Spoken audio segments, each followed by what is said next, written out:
Hello friends, welcome to connected study channel. आज का जो टॉपिक है वो है सिंधु घाटी सभ्यता। एक ऐसा टॉपिक जिससे एग्जाम प्रोस्पेक्टिव के हिसाब से कई सारे क्वेश्चन बनते हैं। SSC, CHSL, SSC, CGL, RRB, NTPC, RRB group D and DRDO के लिए। सो डिस्कस करेंगे सिंधु घाटी सभ्यता के ऊपर मोस्ट इम्पोर्टेंट क्वेश्चन को। As you know, a lot to know and lot to discuss. But before we begin, subscribe करें हमारे कनेक्टेड स्टडी चैनल को और हमसे जुड़े रहिए आने वाली वीडियोस के लिए। तो चलिए स्टार्ट करते हैं। पहला क्वेश्चन है यहाँ पे, हड़प्पा सभ्यता की खोज किस वर्ष में हुई थी? खोज का साल बतानी, किस साल में हड़प्पा सभ्यता की खोज हुई थी? पहला ऑप्शन है यहाँ पे 1935, 1942, 1901 एंड 1921। 1921, 1901, 1942, 1935। तो इसका आंसर है 1921। और हड़प्पा सभ्यता की खोज किसने करी थी? हड़प्पा सभ्यता की खोज करी थी डी.आर. साहनी द्वारा। 1921 में हुई थी। डी.आर. साहनी या दयाराम साहनी, दोनों एक है, कंफ्यूज नहीं होने का। और आगे बढ़ते हैं। दूसरा क्वेश्चन है, मानव द्वारा प्रयुक्त धातु थी। हड़प्पा सभ्यता में जो मानव धातु यूज करता था उसका नाम बताना है। पहला एल्यूमिनियम, दूसरा कॉपर, तीसरा आयरन, चौथा सिल्वर। तो इसका आंसर है कॉपर। मानव द्वारा प्रयुक्त पहली धातु थी कॉपर। वे कॉपर के औजार, हथियार और कंगन बनाते थे। जहाँ पर वो कायदा का घर था, उसके घर से 29 कंगन और 2 कुल्हाड़ियां पाई गई थी। तो माना कि ये मानव द्वारा प्रयुक्त धातु थी कॉपर। तीसरा क्वेश्चन है, धातु के बने सिक्के सबसे पहले प्रकट हुए थे, मतलब कि आए थे या खोजे गए थे? तो पहला है हड़प्पा सभ्यता में, दूसरा उत्तर वैदिक काल में, तीसरा बुद्ध काल में, चौथा मौर्य काल में। तो इसका आंसर है बुद्ध काल में। धातु से बने निष्क और शतमान शब्द मुद्रा, मुद्रा थी ये के रूप में माने जाते हैं, लेकिन प्रतीत होता है कि वे धातु के बने अलंकरण रह गए, मतलब कि एक धातु के बने मुद्रा में अलंकरित रह गए बस वो। धातु के सिक्के सबसे पहले गौतम बुद्ध के युग में पाए जाते हैं, तो याद रखेंगे। नेक्स्ट क्वेश्चन, बिना दुर्ग का एकमात्र सिंधु नगर कौन सा था? यहाँ पर दुर्ग का मतलब किला भी होता है, याद रखेंगे। दुर्ग या किला में कोई भेद नहीं है। तो पहला ऑप्शन है कालीबंगन, दूसरा हड़प्पा, तीसरा मोहनजोदड़ो, चौथा चनहूदड़ो। तो इसका आंसर है चनहूदड़ो। बिना दुर्ग का एकमात्र नगर चनहूदड़ो था। अब इसकी खोज किसने करी थी? इसकी खोज करी थी गोपाल मजुमदार ने। कब करी थी? 1931 में। याद रखेंगे, चनहूदड़ो की खोज करी थी गोपाल मजुमदार ने सन 1931 में। चनहूदड़ो।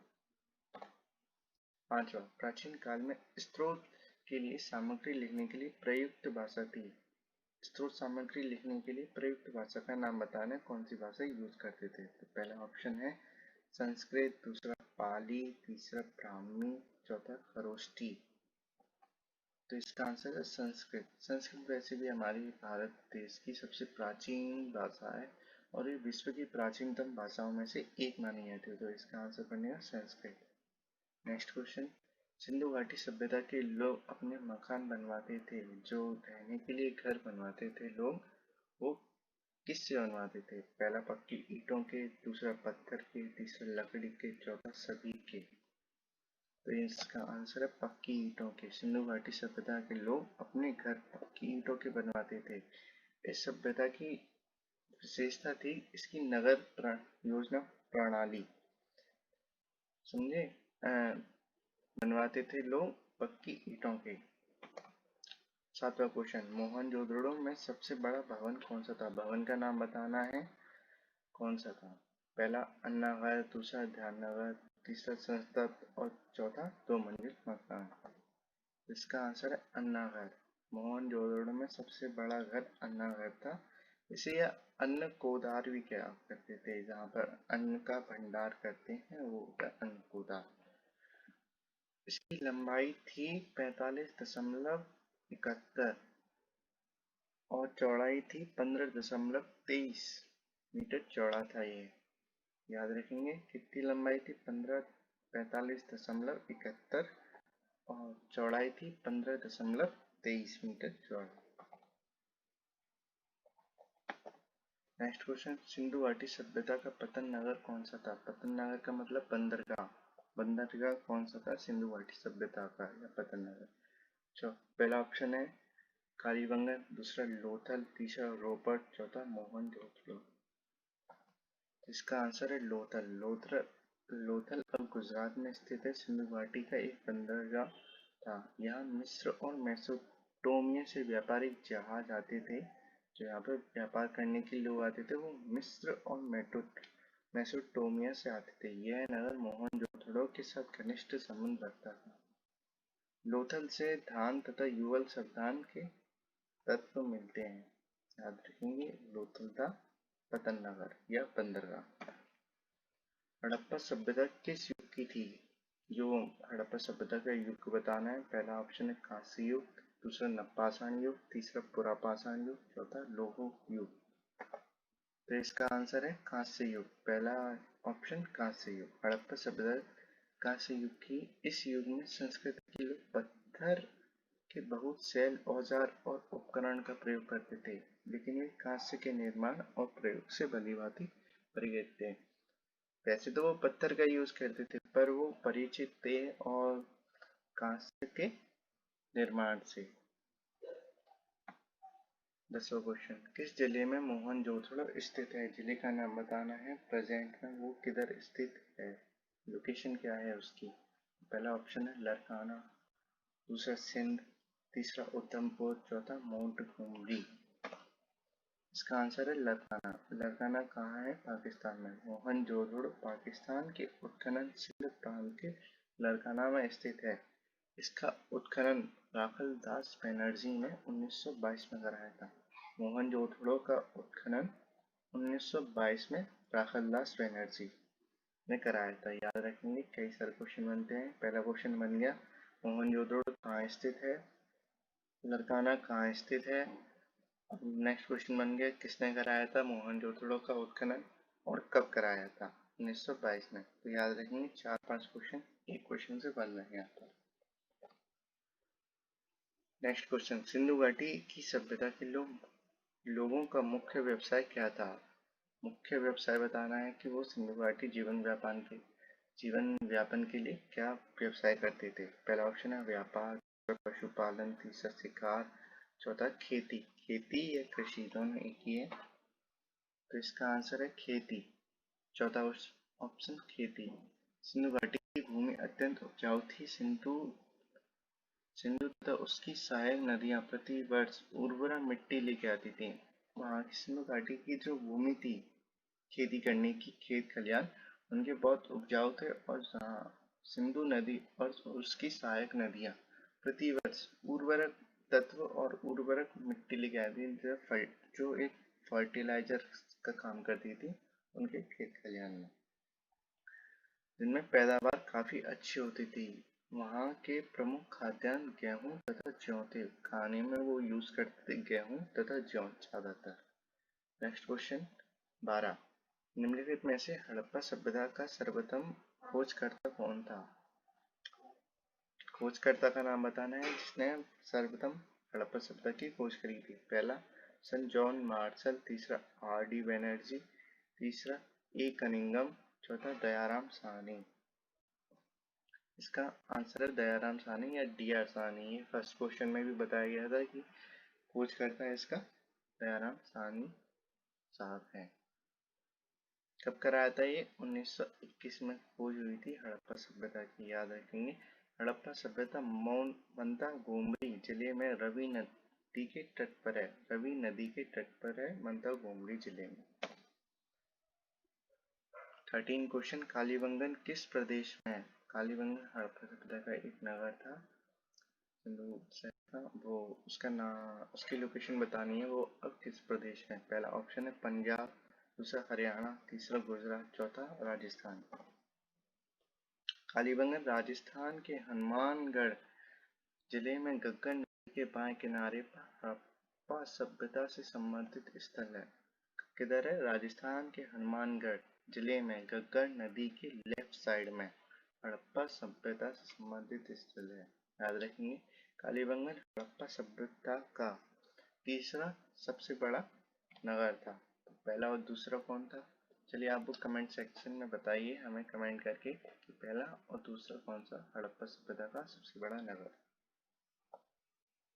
नेक्स्ट क्वेश्चन 14, पुरालेख विद्या का अभिप्राय है। पुरालेख विद्या में किस चीज की पढ़ाई कराई जाती है, किस चीज की विद्या ग्रहण की जाती है वो बताना है। पहला सिक्कों की, दूसरा शिलालेख की, तीसरा महाकाव्यों की, चौथा भूगोल का अध्ययन। तो आंसर इसका शिलालेख का अध्ययन। शिलालेख का अध्ययन को पुरालेख विद्या कहते हैं। अभिलेख मुहारों, स्तूपों, चट्टानों और ताम्र पत्रों पर मिलते हैं। अभिलेख मतलब कि लेख जो होते हैं वो मुहारों, स्तूपों, चट्टानों और ताम्र पत्र मतलब कि पीतल के पत्रों पर मिलते हैं। ये मंदिर की दीवार और ईंटों या मूर्तियों पर उत्तीर्ण होते हैं। प्रोजेक्ट किए होते हैं मंदिर की दीवार और ईंटों पर, ठीक है। शिलालेख का अध्ययन होता है पुरालेख विद्या। नेक्स्ट क्वेश्चन, हड़प्पा किस नदी के किनारे पर स्थित है? हड़प्पा की नदी बतानी है, वो किस नदी के किनारे स्थित है। पहला गंगा, दूसरा रावी, तीसरा सिंधु, चौथा यमुना।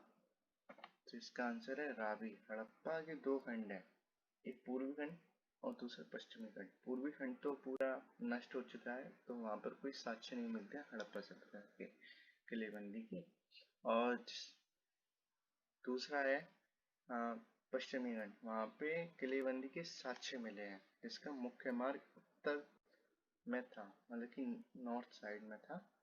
जिसका मुख्य मार्ग साक्ष्यों के अनुसार उत्तरी द्वार और रावी नदी के बीच में एक अन्न भंडार, श्रमिक आवास और ईंटों से जुड़े चबूतरे थे। तो वहां पर जो साक्ष्य मिले उसके अनुसार अन्न भंडार, श्रमिक आवास और ईंटों से बने चबूतरे थे, जिनमें अनाज रखने के लिए कोठार बने थे, मतलब कि अनाज का भंडार करने के लिए कोठार बने थे।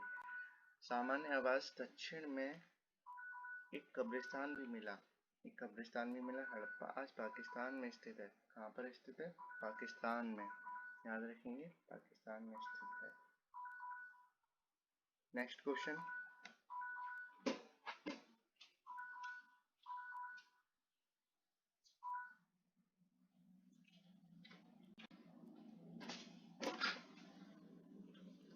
निम्नलिखित में से किसने भारत से मोहनजोदड़ो से प्रसिद्ध नर्तक कन्या की प्रतिमा वापस देने के लिए कहा है? जो एक मूर्ति है जिसका नाम है नर्तक कन्या, वो किस देश ने अपनी प्रॉपर्टी बताई है और उसको वापस करने के लिए कहा है, उस देश का नाम बताना है। पहला ऑप्शन है बांग्लादेश, दूसरा भूटान, तीसरा चीन, चौथा पाकिस्तान। तो इसका आंसर है पाकिस्तान। पाकिस्तान ने 2 फरवरी 2014 में सिंध सरकार पाकिस्तान ने इस्लामाबाद से प्रार्थना की कि वे प्रसिद्ध स्टैच्यू ऑफ डांसिंग गर्ल लौटाने के लिए भारत सरकार से बातचीत करें। फरवरी 2014 में बातचीत स्टार्ट हुई थी कि वो dancing girl, statue of dancing girl लौटाने के लिए भारत सरकार से बातचीत करें। यह स्टैच्यू 1946 ऐसी भारत सरकार के अधीन है। 1946 से भारत सरकार के अधीन और ये पास है। ये 10.8 सेंटीमीटर लंबी खांसी की यह मूर्ति नई दिल्ली के राष्ट्रीय संग्रहालय में रखी गई है। किधर है ये? अभी राष्ट्रीय संग्रहालय म्यूजियम में रखी हुई है नई दिल्ली के में। कितने सेंटीमीटर की लंबी थी ये? 10.8। 17, प्राचीनतम भारतीय सभ्यता का नाम बताइए। भारतीय सभ्यता का नाम बताना है जो सबसे पुरानी और प्राचीनतम है। पहले सिंधु घाटी सभ्यता, दूसरा मेसोपोटामिया सभ्यता, तीसरा मिस्र सभ्यता, चौथा इनमें से कोई नहीं। आंसर इसका सिंधु घाटी सभ्यता। भारतीय उपमहाद्वीपों में फली फूली समृद्ध में से विविध, मतलब कि फली फूली मतलब समृद्ध विकसित सभ्यता। यमनी सिंधु घाटी सभ्यता की सबसे प्राचीनतम सभ्यताओं में से एक है। सिंधु घाटी सभ्यता एक प्राचीनतम सभ्यताओं में से एक है। सामान्यतः 3000 ईसा पूर्व से 1800 ईसा पूर्व के मध्य विकसित यह विश्व की सबसे प्राचीन चीन सभ्यता मिस्र और मेसोपोटामिया में से एक थी। जो काल था इसका 3000 ईसा पूर्व और 1800 ईसा पूर्व, इसमें सबसे पुरानी सभ्यताएं थी चीन की मिस्र और मेसोपोटामिया, उनमें से ये एक थी, एक कांस्य युगनी सभ्यता थी। 18 विशाल स्नानागार ग्रेट वॉच कहाँ मिलता है? पहला हड़प्पा, दूसरा चंद्रहुडलो, तीसरा लोथल, चौथा मोहनजोदड़ो। इसका आंसर बनेगा मोहनजोदड़ो। पाकिस्तान के सिंध में स्थित मोहनजोदड़ो में विकसित प्राचीन सिंधु घाटी सभ्यता के अंतर्गत आने वाले स्नानागार के अवशेष को उस काल के सर्वश्रेष्ठ ढांचा में से एक माना जाता है। पाकिस्तान में जो मोहनजोदड़ो की सभ्यता है उसमें से आने वाले अवशेषों में से एक स्नान घर को या ग्रेट वॉच को सबसे एक प्रकार का ढांचा सर्वश्रेष्ठ ढांचा माना जाता है। पुरातत्व प्रमाण दर्शाते हैं कि महान स्नानागार का निर्माण तीसरी शताब्दी ईसा पूर्व में हुआ। तीसरी शताब्दी के स्टार्टिंग में हुआ था इसका निर्माण। इसे प्राचीन विश्व का प्रारंभिक सार्वजनिक जल टंकी कहा जाता है। प्राचीन विश्व का आरंभिक जल टंकी कहा जाता है। 19 सिंधु घाटी की सभ्यता के लोग किसकी पूजा करते थे? वो आराधना किसकी करते थे? पहला विष्णु भगवान, दूसरा पशुपति, तीसरा इंद्र, चौथा ब्रह्मा। तो इसका आंसर है पशुपति। मोहनजोदड़ो में पशुपति मोहर की खोज के आधार पर इतिहासकारों और पुरातत्वविदों का मानना है कि सिंधु घाटी के लोग भगवान शिव की उपासना करते थे। जो पुरातत्व विभाग और इतिहासकारों के अनुसार वहां पर जो मोहरें मिली उन पर पशुपति की मोहर अलंकृत थी, तो इसलिए उन्होंने माना कि वो पशुपति की पूजा करते थे। पशुपति मोहर दाईं ओर मतलब कि राइट हैंड साइड पे गैंडे और भैंसे तथा बाईं ओर लेफ्ट हैंड साइड पे हाथी और बाघ से घिरे एक मुद्रा में बैठे 3 मुख वाले पुरुष देवता का वर्णन करती है। ठीक है, 3 मुख वाले पुरुष देवता का वर्णन करती है। तो याद रखेंगे किसकी पूजा करते थे? पशुपति की। सिंधी में मोहनजोदड़ो का क्या अर्थ है? सिंधी भाषा में बताना मोहनजोदड़ो का क्या अर्थ है? पहला दुष्ट आत्माओं का शहर, दूसरा पशुपति का हार, तीसरा शिव की भूमि, चौथा मृतकों का टीला। इसका आंसर है मृतकों का टीला। सिंधी में मोहनजोदड़ो की व्याख्या मृत व्यक्तियों के टीले और मोहन के टीले या मोहन का अर्थ कृष्ण से पूर्व में किया थी। इस शहर का वास्तविक नाम ज्ञात नहीं हो सका। जो रियल नेम है इसका वो कहीं पर इसके अवशेष न मिलने के कारण नाम नहीं हो सका है। मोहनजोदड़ो पाकिस्तान के सिंध प्रांत के लरकाना जिले में सिंधु नदी के पश्चिम में स्थित है। याद रखिए कहाँ पर स्थित है? पाकिस्तान के सिंध प्रांत के लरकाना जिले में सिंधु नदी के पश्चिम में स्थित है। याद रखेंगे answer. So guys, this is the end of the video. Thanks for listening this video. खुश रहिए, पढ़ते रहिए।